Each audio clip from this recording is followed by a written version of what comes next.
Well, this video is going to be the beginning of the build. I finally got everything I need. I don't know how much, I don't know how these videos are going to go. I've never done a vlog before. But I don't know how much I'm going to get filmed today because something came up. We have to go somewhere tonight. So I'm not going to get as much work in as I wanted. But first, I'm going to get this power steering lines, the seals on the lines, and get this rack back in the car so it's out of my way. I don't want to be tripping over stuff, so that when I start assembling the motor, I can just go right through it and I don't have to stop. The only thing I've done so far is put the cam in because I need help oiling that up as I slid it in. So my wife helped me with that. Over here, this morning, I gapped all the rings. I didn't film it. It was just, a few hours of boredom of slowly following each ring to get the correct gap, which I went off of, I used the instructions. The instructions told me what the gap to be for 15 to 20 pounds of boost. That's what I set it at. I've got everything laid out here ready to assemble. All my pistons, all the rods. So that's going to be the next step. After I get the power steering rack in, that way I can put all this together and put the crank in and start assembling the motor. Progress so far is going good. Steering rack back in, and up underneath there, these are the connections. I had the seals, so you can see there's no way you're getting that with the steering rack in. It's a lot easier to do with the engine out. That's back in. Tie rod ends hooked up. Steering linkage hooked back up. Oh, one thing that's really nice is good to see stuff going back together. I spent the last few minutes just taking apart, taking apart, taking apart. So to actually put stuff back together is nice. And that's the plan from here on out. Back together. So there's a lot I gotta learn about turbo cars, but when it comes to mechanics of taking stuff apart and putting it back together, that's one area that I am really good at. Never had a problem remembering how stuff goes back together. So next I'm gonna assemble the pistons, and then we'll get those in the block.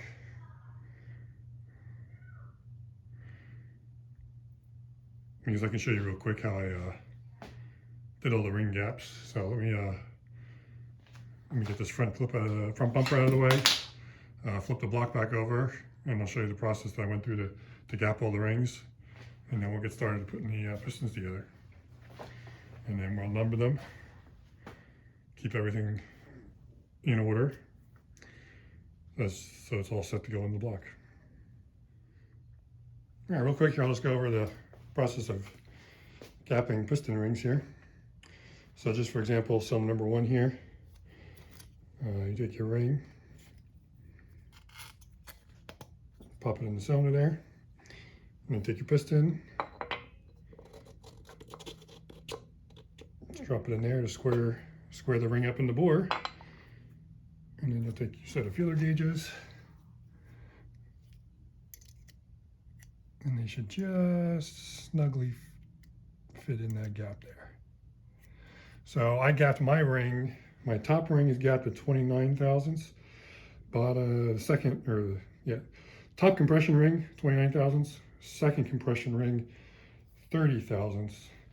That's based on the instructions that came with the rings for people planning to run 15 to 30 pounds of boost.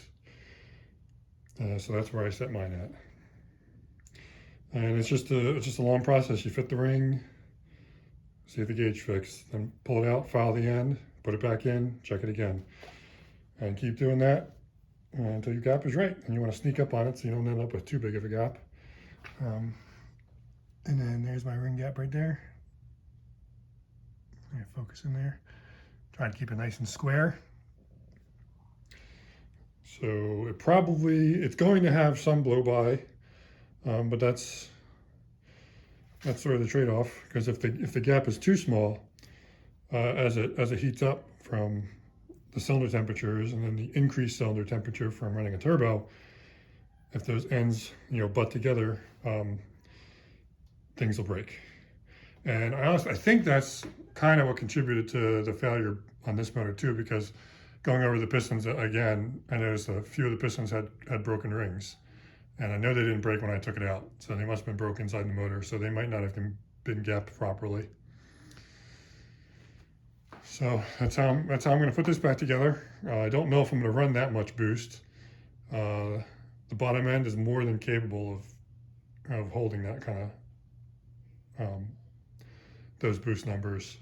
It's just a matter of the drivability that I want out of it. But either way, everything's going together good. All the parts are really nice. Everything's fitting together properly, which is a relief. But I did put a lot of research in to figure out what parts I wanted to go back with. And this is what I settled on. So let me get these all together, and then we'll get the crank in and drop the pistons in. Right now I'm in the process of putting the rods on the pistons and all the piston rings.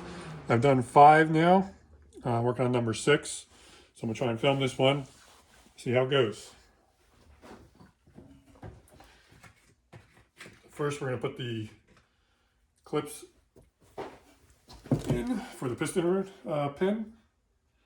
There are 2 clips on each side, so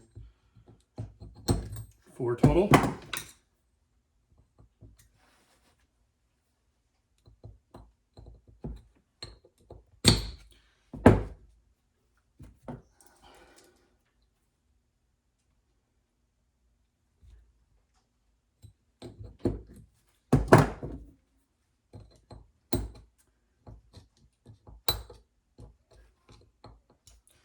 That looks good. Now we're just gonna make sure they're set on the other side. Good there. Now we're gonna take the rod and go like that.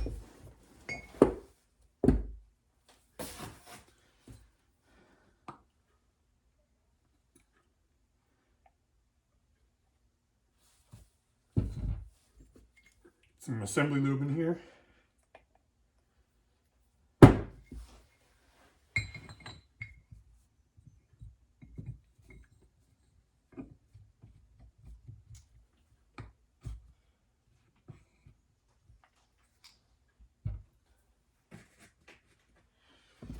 And 2 more lock rings.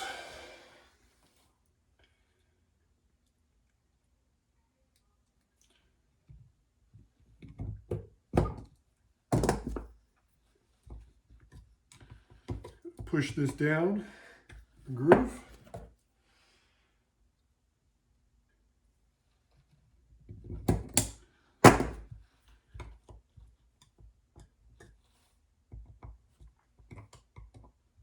That looks good.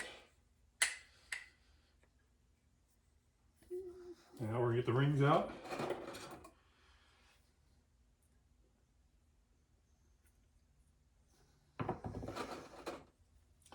Just checking the ends that I filed, make sure there's no burrs on them. They slide in easy.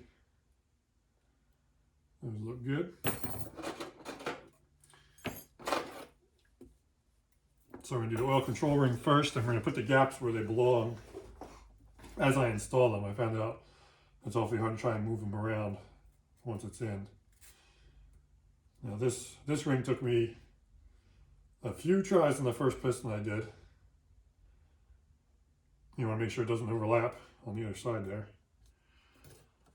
So we got the expander ring, then we got the bottom rail.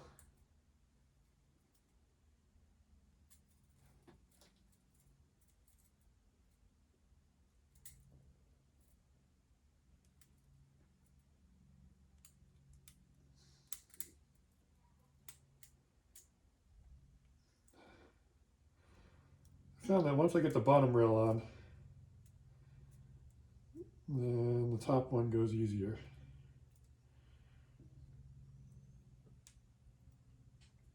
Now this is overlapped a little bit, so I'm trying to get that undone.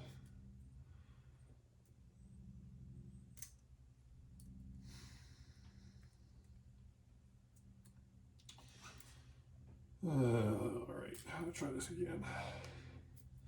Just gonna slide this rail down.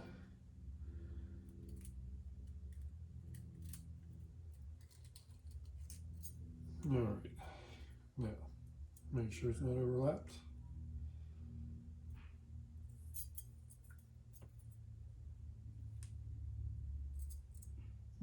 All right, here's my gap.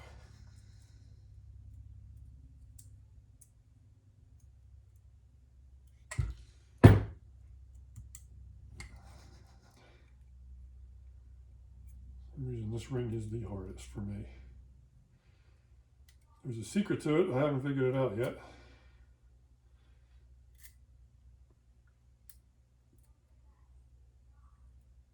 There we go.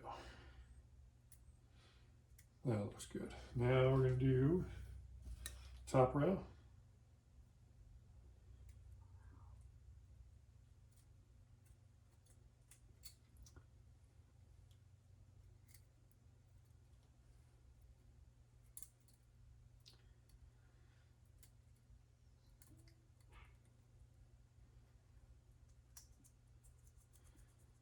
Excellent.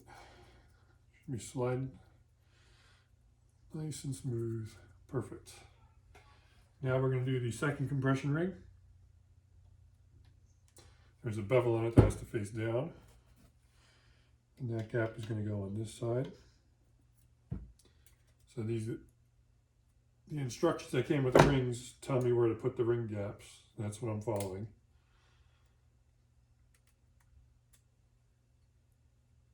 All right. And now we turn it around. Top compression ring gap goes opposite second compression ring.